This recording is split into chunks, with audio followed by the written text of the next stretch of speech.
Hey everyone, I'm Josh, and in this video I want to discuss the importance of communication because it truly can solve most interpersonal issues, which makes it so unfortunate when a lot of people out there have not been raised to be good communicators. In fact, I'd make a good argument that a lot of us were conditioned to be poor communicators by, our parents not knowing how to communicate that effectively, by our teachers not knowing how to communicate well, by entertainment media showing bad examples of communication in movies and books and TV shows and video games and all things like that end up having an impact on us as we grow up. So we essentially learn to not be that great at communicating. And this hurts us so much, and the unfortunate part is that many people don't even realize that it's the case and don't try to become better communicators, because it really is one of the most important things when it comes to the quality of the relationships in your life. The better you are at communicating, the better your relationships will be. It almost always is the case because these two things go hand in hand. But many of us utilize absolutely horrible methods of communicating. There are a ton of people out there who believe that just bottling everything up inside is better than risking being honest and vulnerable, which is absolutely crazy because if we don't communicate, other people can't read our minds. They can't know what we're thinking and feeling if we don't share that with them. Only really, really in tune people can pick up on that. And those people are so freaking rare, they might as well be unicorns, right? Like, I've had the pleasure of meeting some people like this, and thankfully on my own journey of learning how to communicate better, I've become closer to this myself. But these people are so rare. Like, it's so difficult to find people who are able to just read your body language or even just know you well enough to predict what you're thinking and feeling without you communicating it. Most people are nowhere near that. So you have to communicate. They are not going to be able to read what's on your mind, or should you want them to, because they could be wrong in doing that. And there have been plenty of times where I'm wrong in my assumptions and my friends have been wrong, even when they're deeply empathic and in tune with the feelings of others. They can still get things wrong because, again, we are not mind readers. So your whole communication style should be tailored around making sure that other people know what you're thinking and feeling, provided you trust them enough to relay that, right? In fact, I would say a good part of honest communication is because of trust. We need trust to be able to communicate better. So along with us being conditioned to be poor communicators, many of us don't learn how to be trustworthy people, and we don't learn how to spot other people who are trustworthy. So that makes it so that by default, most people out there, you probably wouldn't be able to trust very well with your deepest, darkest secrets. So many of us go through life with that expectation of just bottling things up inside because we can't trust others to be our complete, raw, authentic selves with them. So we carry all of this pain and all these feelings inside of us that we can't release by just talking it out with other people. It's really tragic. So your goal should be to surround yourself with people that you can trust enough to be fully honest and vulnerable with them, because you need honesty and vulnerability to be the best at communicating that you can be. There's no real way around it, right? Like, even some of the best speech givers out there may not be great when it comes to communicating in their relationships, because talking in front of a stage or talking on a stage in front of a bunch of people is not the same thing as holding space for your vulnerable partner when they're telling you about their childhood trauma and whatnot. So see, it's such a nuanced thing, but all of us can learn how to become better communicators. The way that we learned how to communicate growing up is not the way that you have to communicate as an adult. We can all figure out how we were conditioned to communicate and choose to reject that conditioning and focus on actually using what works. And what works is being honest and vulnerable, being real and authentic with other people. But of course, there's a caveat here, which is don't be cruel to others. We've all heard about that honesty behind being super blunt, and how sometimes really blunt people can actually end up offending and hurting others. You don't quite want to communicate it that way. That's maybe going a bit too far. There are plenty of times where I'll be thinking random thoughts that aren't that nice to strangers or even people I care about, and I simply won't say those things, right? Because it's not helpful. It would be mean, and I don't want to be mean. Usually when those thoughts arise, they're kind of like those thoughts that just pop into your head that you didn't plan for, kind of intrusive, but I don't know, impulsive thoughts. There we go. They'll often be impulsive, and there's just random things that come into my head, and I'm like, nope, that is not something I should say. That's another valuable skill to learn, when you should or shouldn't say things. But I would argue that most of the time, the things that we think we can often tell to other people. We just, again, are conditioned to believe that we can't. We believe that maybe others can't hold space for it, or we believe we'll get rejected if we say it. So basically, a lot of the issues we have with communicating are bound in fear. Like, we literally have a lot of fear-based things that prevent us from being the best communicators we can be. So that's the first thing you want to tackle, that fear that is holding you back from being a great communicator. Why are you afraid of it? Are you afraid of rejection? Are you afraid of hurting the other people, offending them? What is the reason behind why you feel like you can't be fully honest with the people you're close to? Remember, we don't need to be honest and vulnerable with everyone we encounter. That is not the argument I'm making here at all, because believe me, I get it. You do not want to be telling some random stranger your deepest, darkest secrets.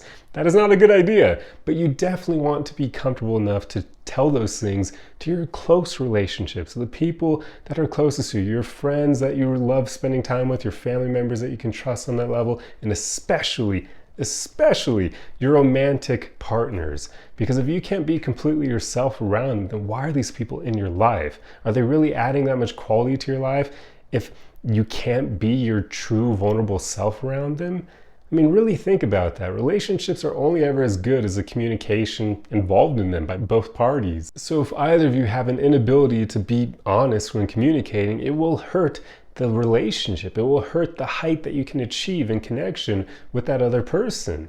Because if neither of you can be fully vulnerable and honest with each other, your relationship is never going to be the best that it could be. You'll never hit that 100% threshold for like an amazing relationship where you and the other person can be 100% your authentic selves without any judgment from either end, and it's super fulfilling and incredibly fun. You won't reach that. If even just you are a great communicator but the other person isn't, again, you're not going to hit that threshold. It requires both parties to be great at communicating. So it's really worthwhile to find people that you trust enough to be 100% honest with them, or close to 100% honest, because again, there probably will be some things that maybe you don't feel comfortable sharing right away. But again, that's something you can work through. As the relationship grows stronger over time, you may feel comfortable telling those things at some point.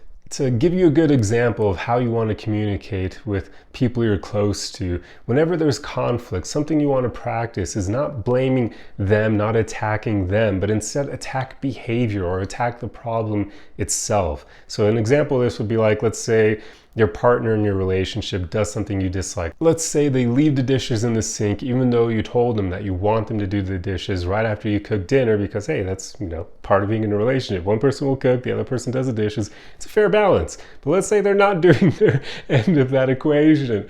So what you could do, if you want to be a poor communicator, is attack them for it and say, you're lazy, you never do the dishes, what's your problem? Why are you like this? Why are you so selfish? That's horrible. You don't want to do that. Instead, attack behavior. Say, hey, I don't appreciate it when you don't do the dishes after dinner because, I thought we had an agreement here. I thought I cook and then you'll do the dishes, or if you cook, then I'll do the dishes, but you're not holding up your end of this agreement. Like, what's going on? Is there something wrong at work? What's happening? Tell me how I can help you out so that we can actually get things moving. Okay, maybe that was like too much, but you get what I mean here. Attack the behavior. The fact they didn't do the dishes, don't attack them and call them lazy and a horrible person or whatever it may be. Don't do that. This is what most people do, and it's so bad, and it's why relationships tend to suck on average, because a lot of people communicate in that way where they just blame, attack, and shame, and that's not helpful. That will never make a relationship strong. So always attack behavior or the problem itself. Do not attack other people. Unless it's like one of those outlier situations where it's valid because this person is attacking you and your loved ones and they're just being an absolute dick, then yeah, of course, attack them. But when it comes to your partner in a relationship, I don't see many cases where it would ever be valid to attack them over attacking their behavior or the problem that you're involved in. Like, why would you attack them? This is the person you chose to be in a relationship with. You like them. Why would you want to hurt them? You understand? There you go. So that's the way you want to be thinking when it comes to communication.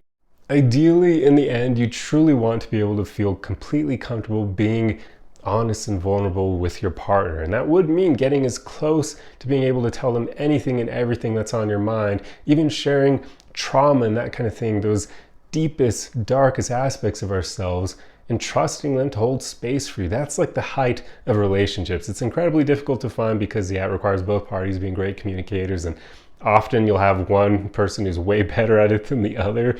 There's just such a common imbalance in relationships because most people aren't taught how to be great communicators, so go figure. But that's the height of relationships. That's that ideal situation you can hopefully acquire. And the more that you get better at communicating, you open the door to creating these better and better relationships. Because the better you are at communicating, other people will pick up on that, and other mature people will see that and hopefully want to enter into a relationship with you. It'll make them really appreciate spending time with you, getting to know you because you're mature just like them. I often say in my videos that you have to be what you want to attract in others, because otherwise, how the heck can you hope to entice them to want to be with you? So if you want a great communicator, you have to be a great communicator yourself. Otherwise, good luck attracting one, because they may see the ways in which you choose to communicate and go, okay, that's not quite on the level that I want more maturity or whatever it may be, and they'll choose to pass you up. So work on these things. It'll greatly help your relationships. And remember, this applies to every kind of relationship. It's not just romantic ones. It affects your friends and your family members as well. And if you want to have children, or if you already have them, it will affect your relationship with them too. You want to make sure that you won't attack them and be that parent who's just unable to handle their own emotions, so they unleash them on their child and absolutely ruin their kid's life from a very young age and set this kid up for failure. You don't want to be one of those people. So learn how to communicate better. Learn how to manage your emotions better. When you feel something, you don't need to immediately speak to it. You don't need to immediately act on it and start yelling at your partner. Instead, you can literally tell them how you're feeling. Say, hey, look, I'm feeling really upset right now. Please just give me some space. I'm going to go in my room for a bit and just relax for like maybe 10 minutes. I'll come back out and talk with you once I've simmered down. That's healthy communication. That's maturity. It's you telling them exactly what's on your mind. Like, I'm not feeling good right now, so if I'm in the room with you too much longer, I may start attacking you, and I don't want to do that. So I'm going to shelter myself away until these emotions blow over, and then I'll be a lot better and I'll be capable of holding space for you. But right now, I can't do it. That's what you want to do. That's the kind of communication that makes relationships great. Notice how even if in that situation your partner was the one who upset you, you're not blaming them for it. You're not attacking them. Instead, you're just saying, hey, look, I'm upset. I'm going to disappear for a bit. I'll come back, and then I'll be in a better place to communicate with you. There you go. So yeah, this video is getting way too long, but hopefully you understand by now just how powerful communication is. It truly is something that can solve almost all of our interpersonal issues with others, but again, just so few people are taught how to communicate properly. That's such a rare thing that most relationships out there are not great because of it. Because how can a relationship be amazing if both parties don't feel comfortable being 100% honest and real with their partners? What can you do at that point? It'll never be as great as it could be. So that seems to be the norm, at least from my experience. I'd wager most relationships fall in that category of people just not being great communicators. So go figure, divorce rates are so high and so many people are unhappy in relationships. It's just because they weren't taught how to have great relationships by learning how to communicate and holding space for the partner. And yeah, the list goes on. But anyway, I'm going to end the video here. I truly hope you enjoyed this one. And if so, feel free to leave a like on it for the algorithm. That helps me out immensely. Definitely let me know your thoughts on this in the comment section below. And if one-on-one coaching with me is something that would interest you, I can help you become a better communicator. Please reach out to me at my website link below for one-on-one coaching. But that's all I have for you guys. Truly hope you enjoyed the video, and I'll see you in the next one. Arrivederci!